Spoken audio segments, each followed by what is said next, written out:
Chapter 7. Captus.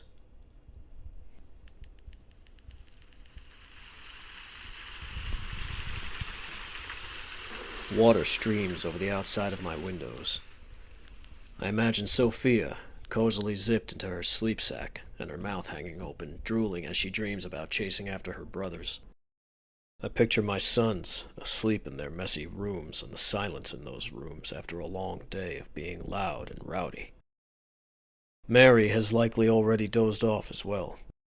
She works so hard on the cleanliness of our home, on the quality of our children. I miss them much, but I must put such things out of my mind. It's hard at times to keep my mind from drifting back to my little family. I need to keep focused on the spider in his web. I need to keep my eyes fixed on his house, watching, waiting. I'm wondering if it's safe now, safe to strike. I'm wondering if someone, a friend maybe, or possibly a fruit of Christ, will show up at his house. I'm hoping, praying, that he will have no other visitors tonight. No visitors aside from myself. I reach into my coat pocket and probe for the mask I've brought. My fingers touch the metal, wood, and leather of my sheathed K-bar. No, not yet. In the deep pockets I feel around.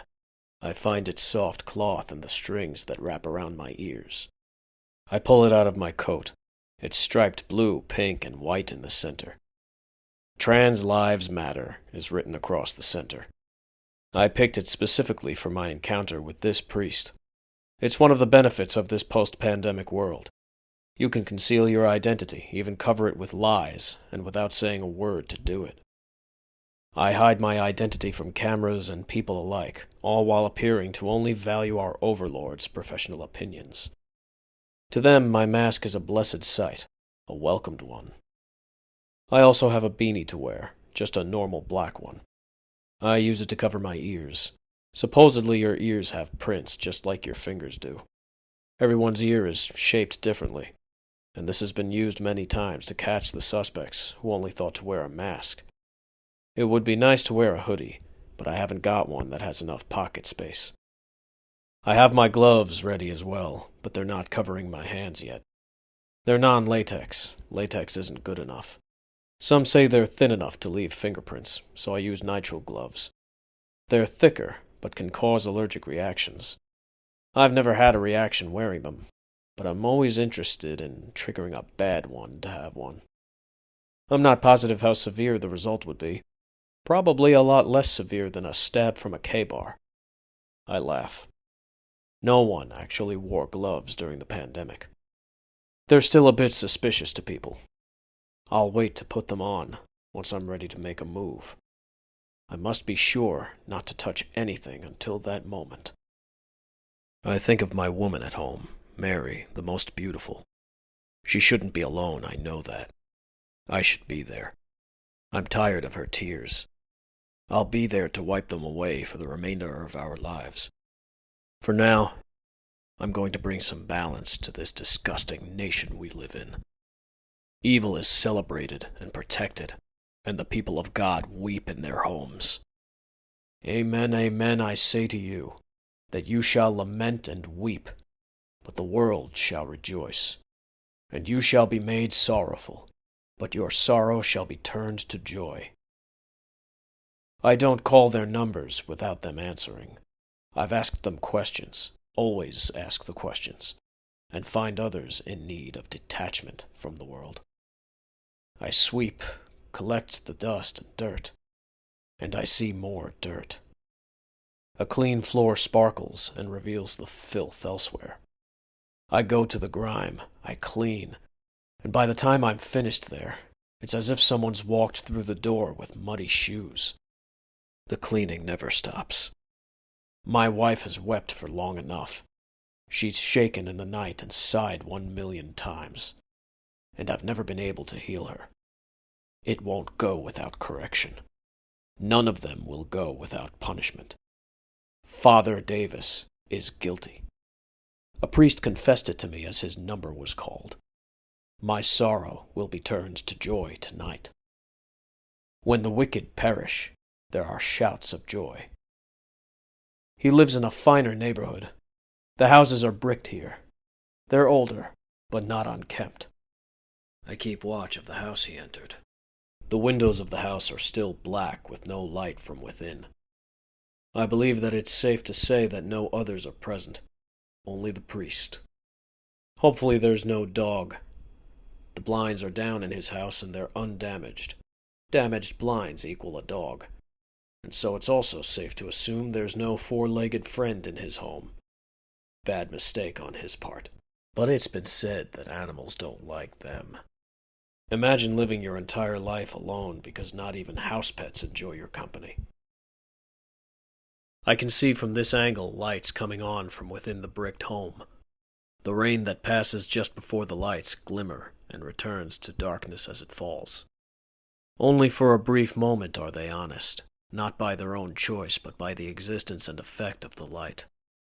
Only for a moment have they revealed themselves, soon to be ended upon impact, joined with the water and earth. It's a lot like tonight, and the wolf in sheep's clothing revealed and made honest by the fear of death. I approach the front door. I'm only a lost man in the wrong neighborhood, with no one to call for help, because my phone is dead. It isn't. I've only turned it off, and I'm sure to keep track of it tonight. It will not wander from my pocket. I knock on the door. The doorbell is broken. I'm thankful it isn't one of those surveillance doorbells.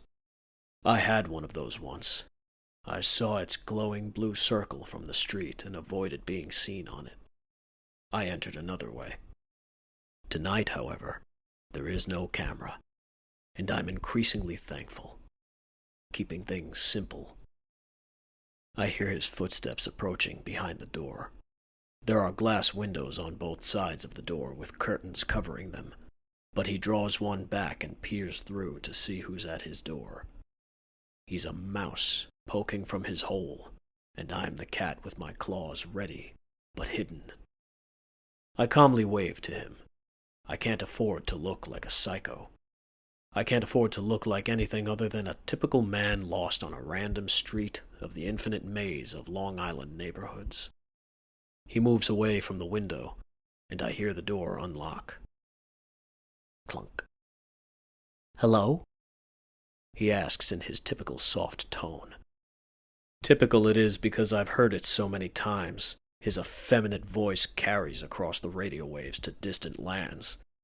Many listen to this voice. Many know this voice. These are the soft tones that lure them all into the pits of hell. His speech is like the music of the Pied Piper. But it won't be played again, not after tonight. Perhaps some will continue hearing recordings of it, talking about the hope of gay unions or the beauty of child transgenderism. Still, there will never be new words, never new sounds. "Hey, sorry to bother you at such an hour." I pulled my phone out to show him the black screen. "I'm here in Merrick visiting a friend, and I wrote the wrong address down before I went out to the city. My phone died and my taxi already left. Would you mind letting me use a phone to call my friend?" The priest looks hesitant. He looks me over with his beady eyes. It's bizarre to know you're being judged by such a person. It's strange, wondering what impressions he has of me. In his mind, I'm the one that can't be trusted. What audacity to judge, knowing that you're the worst of monsters. It is survival, even if that's all his judgment is. He's a predator in the jungle. I can see his eyes detect the words written on my mask. There's a spark of excitement in his face. "What's your name?"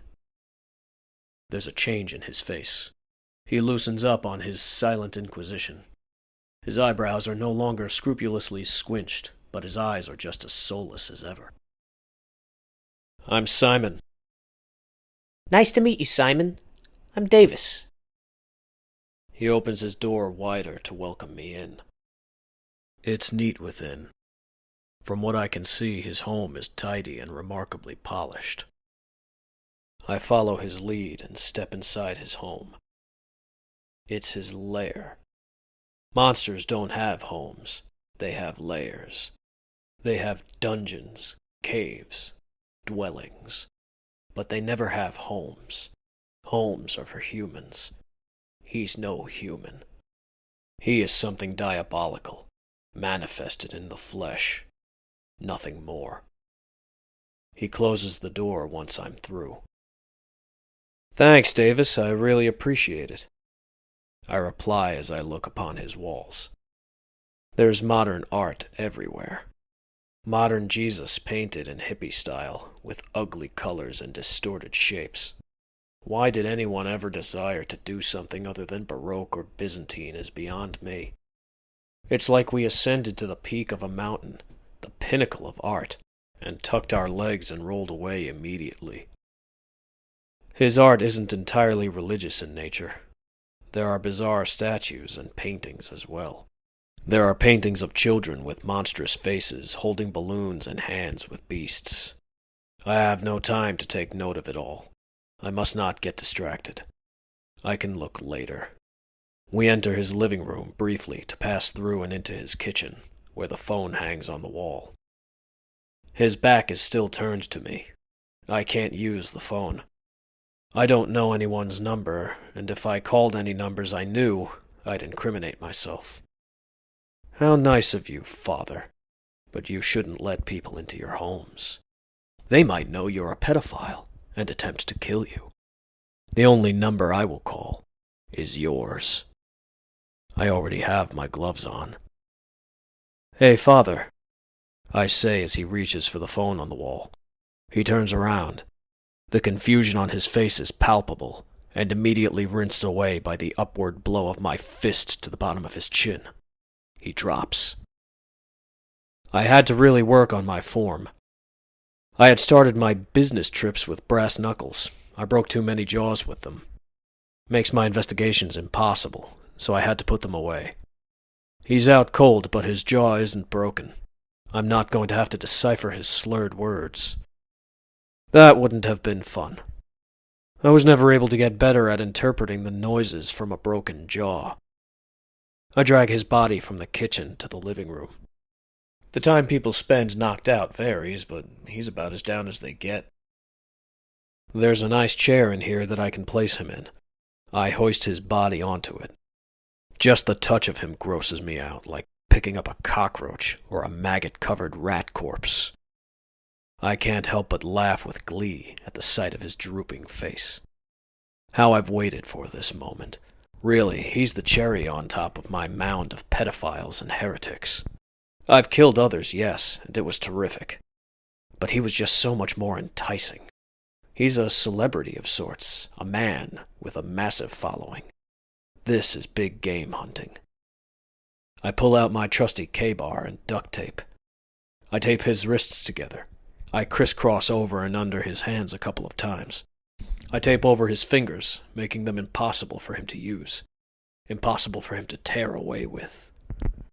I wrap up his feet in a similar way. I tape his legs together just above the knee. The tape runs low. I unplug his lamp, and then I cut the cable at the base of the fixture. It's long enough, I only need a few, and he doesn't need his cords. The dead don't require lights. They don't need TVs. They have no use for cooking appliances or telephones. That phone cable would be perfect. I don't even need to cut it. I'll unlatch it. I tie the... Is he breathing? Yes, he's breathing. Only asleep. He's been out a lot longer than most would be. I tie him to the chair. I use the phone cable to tie him down to the chair I've placed him in. I weave it through his arms and over his chest, and then over the back side of the chair, tightly. I test it. The cable is firmly placed. It's really all to prevent him from running or getting away fast enough. I have a knife. I'll be within reach of him the entire time. He won't go anywhere. And if he tries, well,